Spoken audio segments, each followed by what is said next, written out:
안녕하세요. 개인 투자자분들의 멘토 프로페서 킹입니다. 1월 22일 기술적 분석이 좋은 모닝 브리핑 출발해 보도록 하겠습니다. 일단 미국 시장이 굉장히 좀 출렁이는 모습을 보여주고 있죠. 전반적으로 이제 어제 하락을 조금 멈추는 그런 반등하는 흐름을 보여주는 모습이었는데, 초반에는 이제 트럼프가 다보스 포럼에서 무력을 사용하지 않겠다라고 하면서 반등을 했고, 다만 이제 덴마크가 이제 협상 테이블에 앉지 않겠다라고 해서 다시 밀리는 모습을 보여줬는데, 결국 이제 후반에 트럼프가 EU에 부과한 어떤 관세를 철회한다라는 어떤 소셜 트윗을 올리면서 결국은 이제 올라서 마감하는 그런 모습을 보여줬습니다.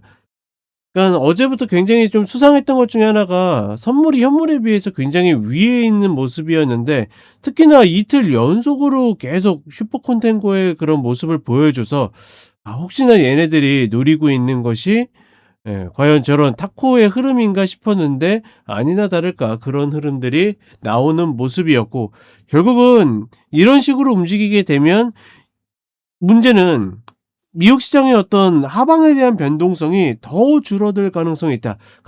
가뜩이나 지금 역사적으로도 굉장히 변동성이 떨어지는 그런 구간에 놓여져 있는데, 그 변동성이 더 축소된다라고 그러면 사실 매매자 입장에서는 그냥 장기로 오르던 내리던 계속 끌고 가는 사람들 입장에서는 모르겠지만, 그렇지 않고 매매를 노리는 분들의 입장에서는 미국 시장의 변동성은 거의 극악으로 가는 그런 모습들이 되지 않을까, 그런 부분들이 상당히 좀 부담스러운 그런 모습이다라고 보시면 될 것 같고, 결국은 사실 트럼프 아니었으면 이번 주도 원래 심심하게 가는 구간이었는데, 트럼프가 이제 어떻게 보면 한번 건드려준 역할을 한 거고, 중요한 거는 다음 주에 이제 수요일쯤에 되면 금리 결정과 이제 뭐 테슬라, 메타, 마이크로소프트 이런 빅테크들의 실적이 한꺼번에 몰려 있습니다. 그렇다 보니까 그 구간을 기점으로 과연 변동성이 다시 나오는지, 아니면 또 서로 상쇄하면서 그저 그냥 박스를 유지하는지. 일단 선물은 일봉상의 120평을 딛고 반등을 했기 때문에 이런 흐름 기조들이 좀 유지된다라고 보고 있고, 아직 현물이 닿지 않는 부분들을 과연 그러한 이슈들이 한번 뽐뿌질을 할 것인지가 관건이다 정도로만 인지하시고 가시면 될 것 같습니다. 자, 그리고 한국 시장으로 오게 되면 코스닥이 좀 먼저 맞는 모습을 보여줬죠.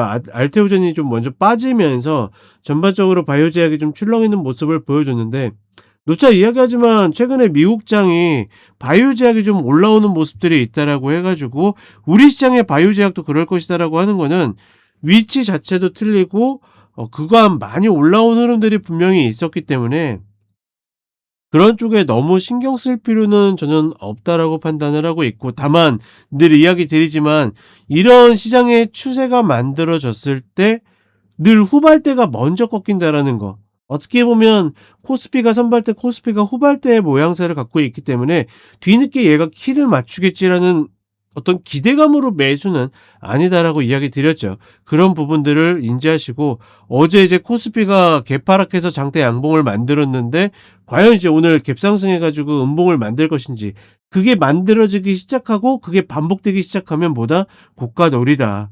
이런 부분들 제가 이번 주 일요일이죠.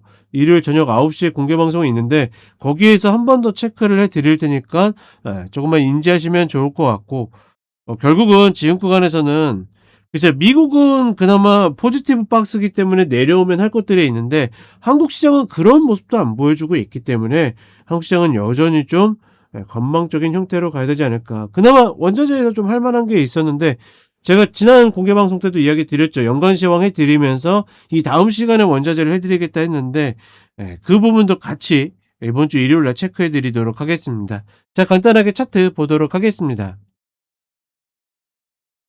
자, 상당히 좀 다이나믹하게 움직이는 나스닥의 흐름이죠. 월요일 날 이제 그린란드 발언으로 개파락했다가 발언 수위가 세지니까 밀려 내렸고, 내려오면서 일봉상의 120평을 딛게 되었는데, 그런 리스크들이 해소가 되니까 다시 이전 자리로 온 거고, 다만 계속 이야기 드리지만 미국 시장에 산재하고 있는 이슈들은 포지티브한 것보다 네거티브한 것들이 더 많이 있습니다. 그런 부분들은 여전히 변하진 않았다. 하나 눈에 띄는 거는 그죠? 일봉상으로 보게 되면 선물은 저렇게 딛고 반등하는 흐름을 보여주고 있는데 현물로 봤을 때는 그런 흐름들을 보이지 아직 않고 있다라는 거. 그러니 미국 시장이 사실 최근에 뭐 안 간다 뭐 한다 이야기가 많지만 얼마나 강한 흐름인지를 우리가 이 기술적인 흐름만 봐도 알 수 있다라는 거. 말 그대로 미국 시장은 최선을 다하고 있다. 다만 이제 우리가 매매자의 입장에서는 어느 정도 변동성이 생겨야지 이 안에서 뭔가를 하는데 아직까지 그러기에는 굉장히 부족한 형태를 띠고 있다 정도로만 인지하시면 좋을 것 같습니다.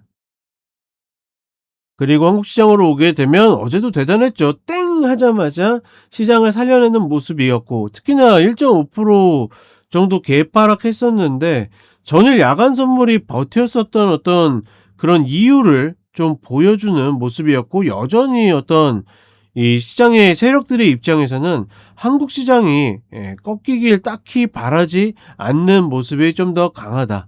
뭐 저는 그렇게 판단을 하고 있고 하나 매우 아쉬운 거는 물론 이제 개별 이슈들이 좀 발생한 모습들이 분명히 있었지만 코스닥이 그쵸? 저렇게 먼저 흔들리고 있다라는 거. 장중에 -4%까지 빠졌다가 반등하는 모습인데 이런 흐름을 봤을 때는 역시나 키 맞추기를 노리고서 들어가는 것은 전혀 올바르지 않다라고 보고 있고 늘 이야기 드리지만 시장에서 그러니까 대장을 매매하면 대장을 매매했지 후발대를 매매하는 것은 나중에 하락폭도 더 클 뿐만 아니라 꺾여도 꺾인지 모르는 그런 흐름들이 나올 수 있기 때문에 상당히 주의하시라 저는 또 이렇게 좀 이야기를 드려보고 싶습니다. 자, 이렇게 이야기 드렸고 저는 쇼츠로 또 찾아뵙도록 하겠습니다.